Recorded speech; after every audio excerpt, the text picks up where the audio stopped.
The Battle of Harim was a fierce and pivotal clash that erupted in the holy month of Ramadan, in which the legendary Muslim commander Nuruddin ibn Zengi fought a coalition of Crusaders. The blood-soaked battleground of Harim would mark a turning point in the bitter conflict between the Muslim and Crusader forces, as it was a sign that the power in the region was slowly shifting towards the Muslims.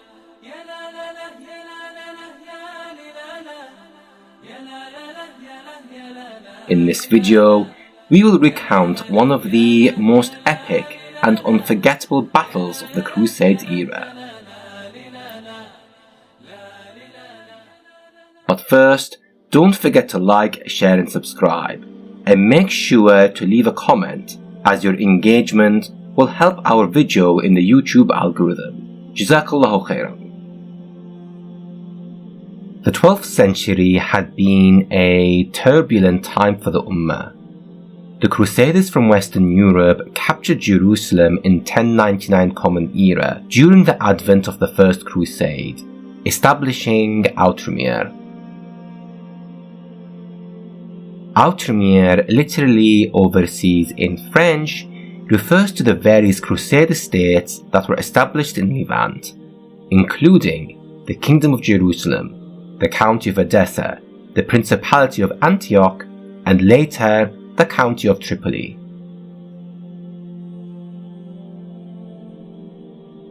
The capture of Jerusalem in particular is marked as a turning point in the history of the Middle East, as it marked the beginning of a long period of conflict and cultural exchange between the Christians of Western Europe and the Muslims, and for the first 6 decades, the Crusaders had the upper hand.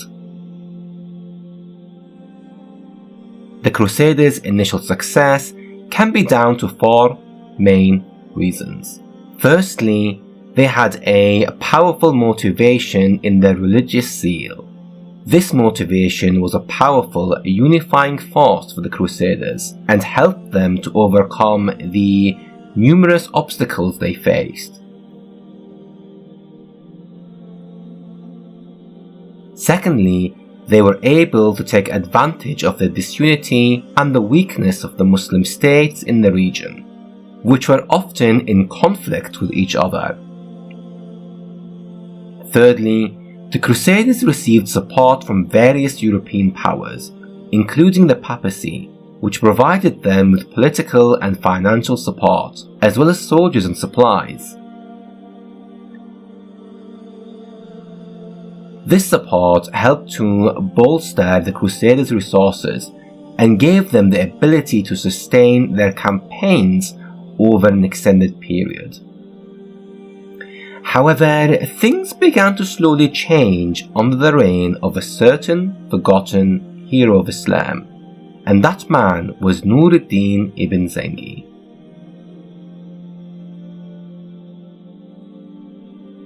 During the 12th century, Nuruddin ibn Zengi emerged as a prominent Muslim military commander and a political leader.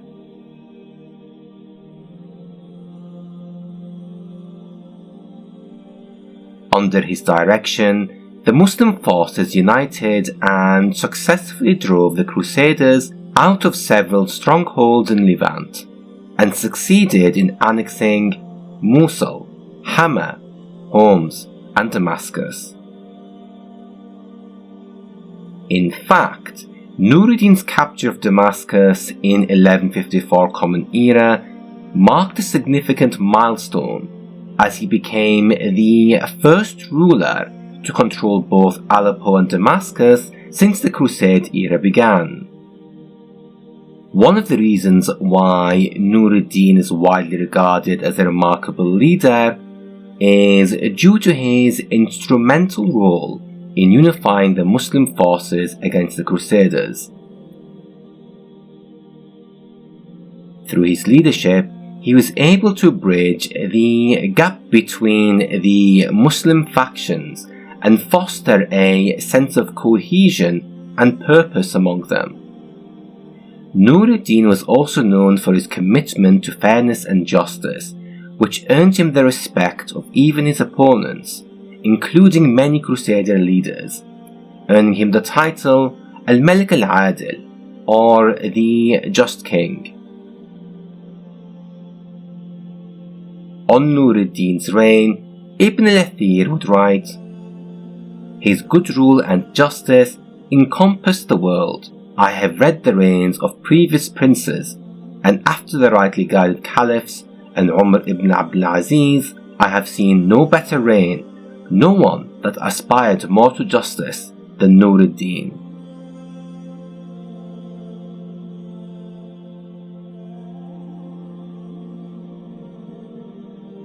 Nur ad-Din was also renowned for his devotion to Islam and his efforts in promoting Sunni Islam in the region. He established numerous schools and madrasas across Levant to encourage Islamic education and scholarship, including Damascus, Aleppo, Hama, Homs, and Baalbek.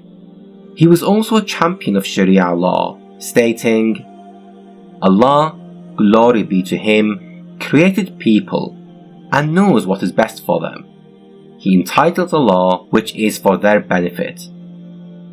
People's welfare is achieved perfectly by adopting Islamic law. If there was more benefit in something other than Islamic law, Allah would have prescribed it. So we are in no need of any other law."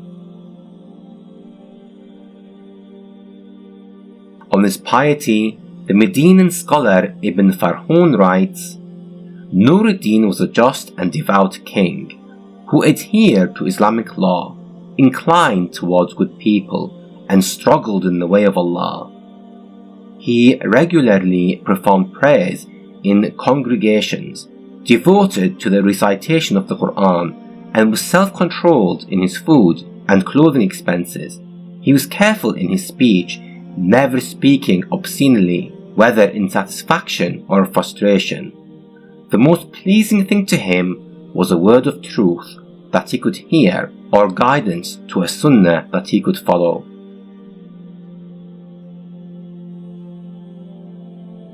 Often when we think of Muslim heroes, Salah ad-Din is usually the name that first comes to mind. However, in my opinion, Nur ad-Din is his equal.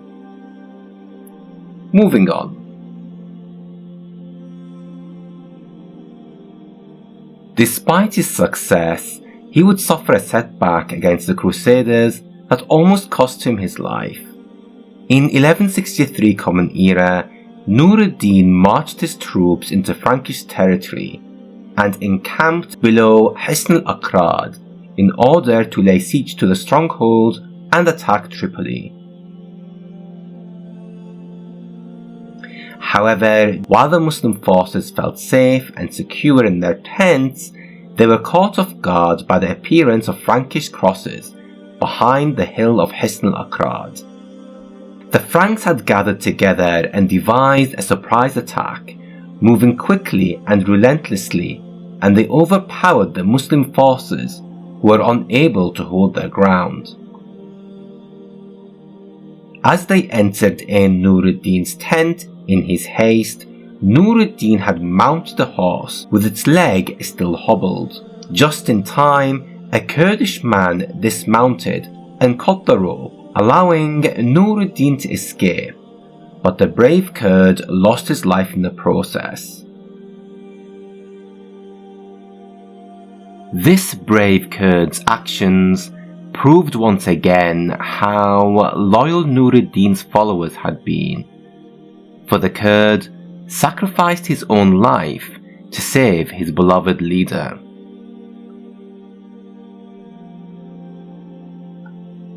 After he escaped, Nur ad-Din stopped at the lake of Qadas, near Homs, with his surviving troops.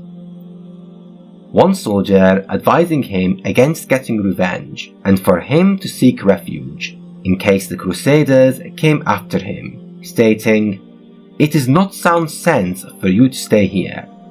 Perhaps the Franks' eagerness will encourage them to come against us, and we shall be caught in this state."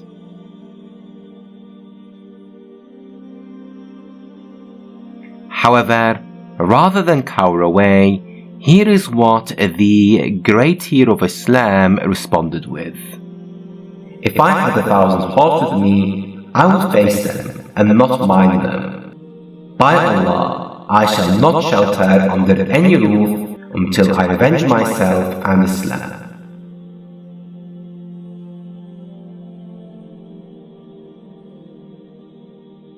Nur ad-Din then summoned resources from Aleppo and Damascus and readied his army for a second confrontation. But the Franks' attack did not arrive. They simply assumed his decision to stay meant that he had the numbers to defeat them, and requested a truce instead, which Nur ad-Din firmly rejected. Upon returning to Damascus, he then gave fiefs to the children of every man killed in the battle. Before we move on, let's take a moment to reflect on Nur ad-Din's attitude before proceeding. Firstly, he prioritized the preservation of the Ummah's dignity, hence his determination to keep fighting. Secondly, he further demonstrated justice by granting land to the children who had become fatherless due to this recent setback. However, Nur ad-Din didn't have to wait too long to exact his revenge. Shortly after the defeat, he dispatched his most skilled lieutenant Shirkuh and the relatively obscure Salah ad-Din at the time to North Africa with the task of capturing Cairo, the dwindling capital of the Fatimid Empire.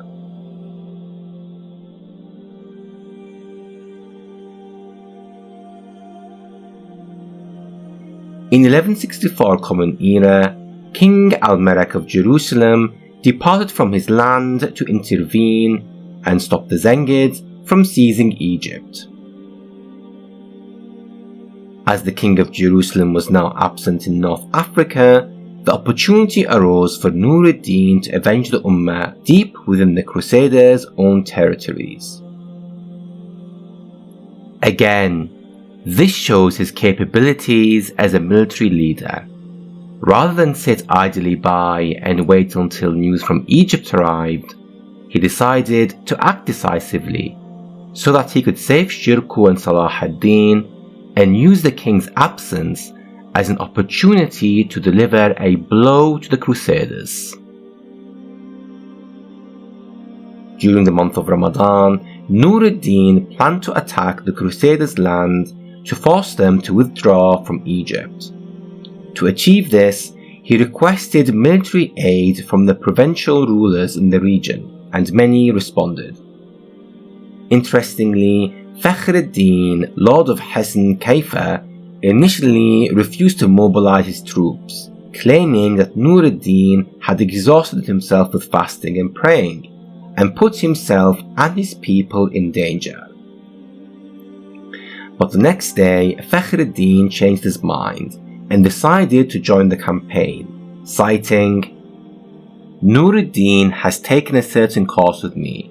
If I do not aid him, my subjects will rebel against me and take my lands from me, for he has written to the local ascetics, pious men, and those who have renounced this world, telling them what the Muslims have met with from the Franks, the killing and the captivity they had suffered, and begging the support of their prayers and asking them to urge the Muslims to take up the struggle."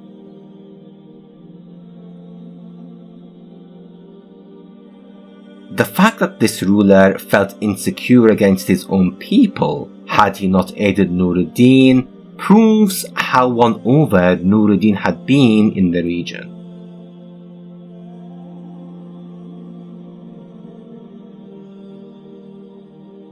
When the Crusaders learned that Nur ad-Din was mobilizing his troops against them, they gathered their own forces, and despite the King of Jerusalem's absence, they were able to assemble a formidable army.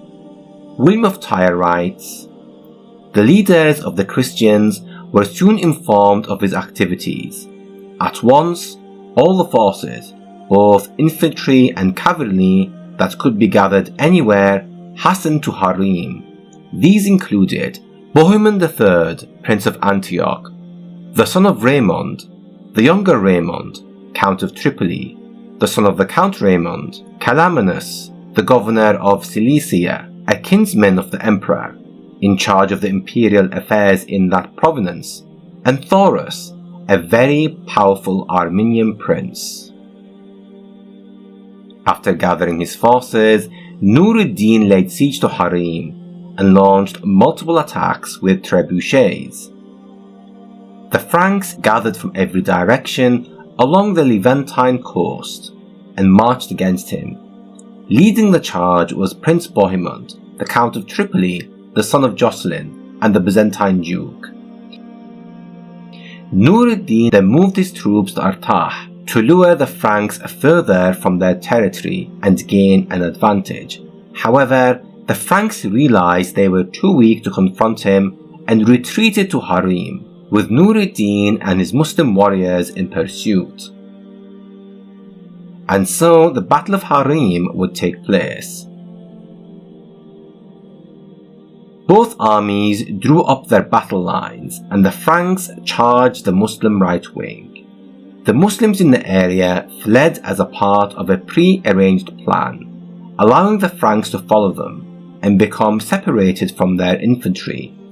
Meanwhile, the remaining Muslim troops turned on the Frankish infantry and destroyed them. When the Franks returned, they found their foot soldiers killed or taken prisoner. The battle raged on, resulting in the complete defeat of the Franks and the capture of many of their leaders, including the Lord of Antioch, the Count of Tripoli, the Byzantine Duke, and Jocelyn's son. According to one source, the number of casualties on the Frankish side exceeded 10,000.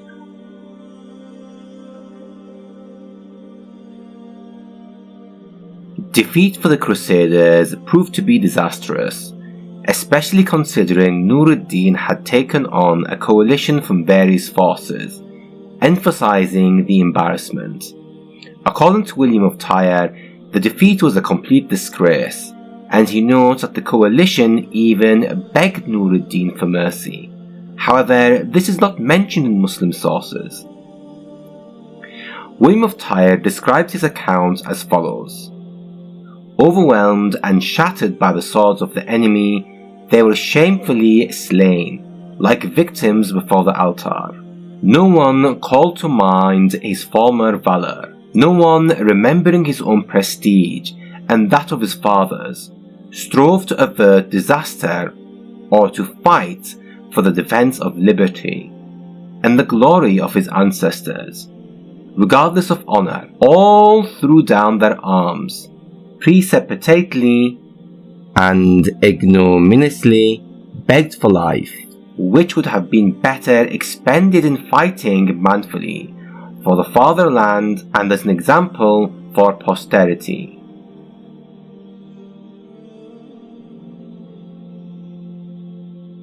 Worse still, Nur-ad-Din's capture of Prince Bohemond of Antioch and Raymond III, Count of Tripoli, meant that two of the Crusader states were now leaderless.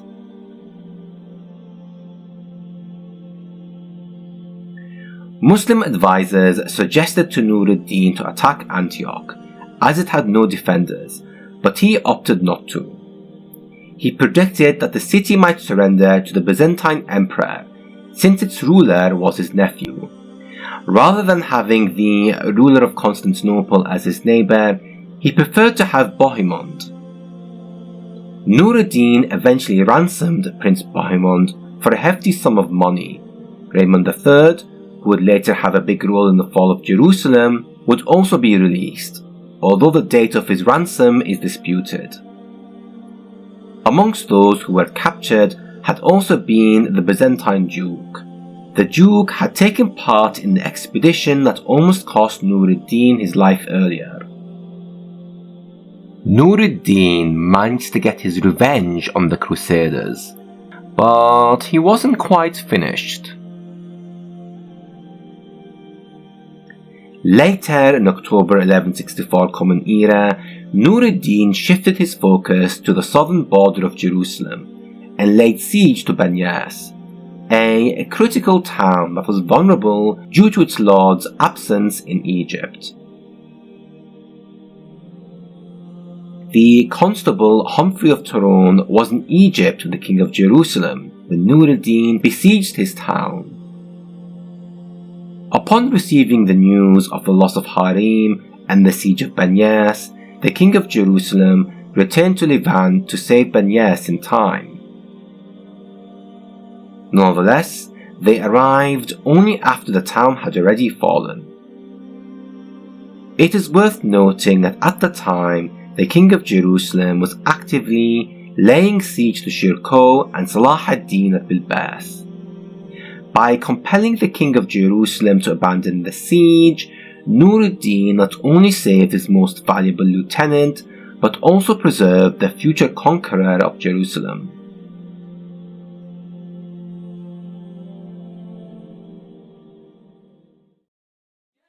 On Harim and Banyas, Thomas Asbridge writes, "Just as Harim, the conquest of Banyas proved to be a permanent gain for Islam.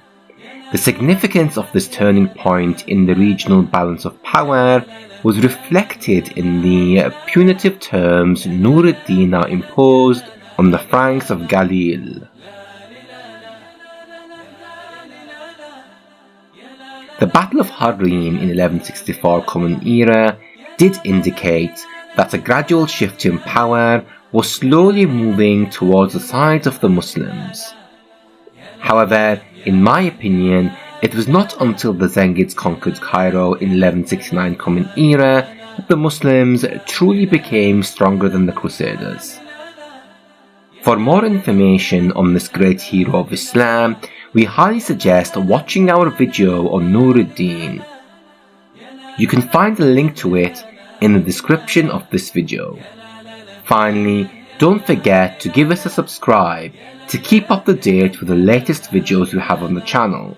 Assalamu alaikum wa rahmatullahi wa barakatuh.